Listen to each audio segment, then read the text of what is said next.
Mobile চুরির অভিযোগে সোমবার কিশোর রাজাকে পিটিয়ে হত্যা করা হয়। রাতে হাজারীবাগ থানা ছাত্রলীগের সভাপতি আরজু মিয়াকে প্রধান আসামি করে 12 জনের বিরুদ্ধে মামলা হয়।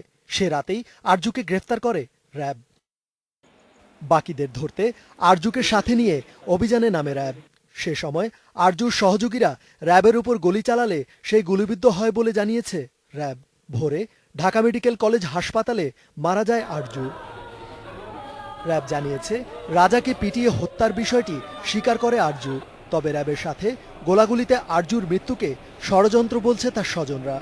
হাজারীবাগ থানার ছাত্রলীগের সভাপতি, ওর কিন্তু পোস্ট মোটামুটি একটা ভালো পর্যায়ে আছে, কেন ওকে হত্যা করা হবে?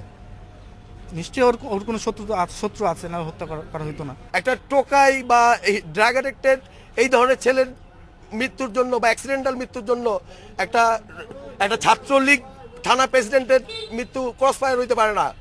এ বিষয়ে সচিবালয়ের স্বরাষ্ট্রমন্ত্রী জানান, আইন শৃঙ্খলা বাহিনীর হাতে আসামি নিহত হওয়ার ঘটনা ক্রসফায়ার নয়। এই ধরনের হত্যাকারী, এই ধরনের দুষ্কৃতিকারী ধরতে গেলে সব জায়গায় এই ধরনের 2-1টা অ্যাক্সিডেন্ট হয়। এটা বন্দুকযুদ্ধ, এটা মানে ওটাকে ক্রস ফায়ার নয়। এই ঘটনায় দায় স্বীকার করেছে আটক সাগর। অন্য 2 আসামির 3 দিনের রিমান্ড মঞ্জুর করেছে আদালত। রেজওয়ানুল হক, ইন্ডিপেন্ডেন্ট নিউজ, ঢাকা।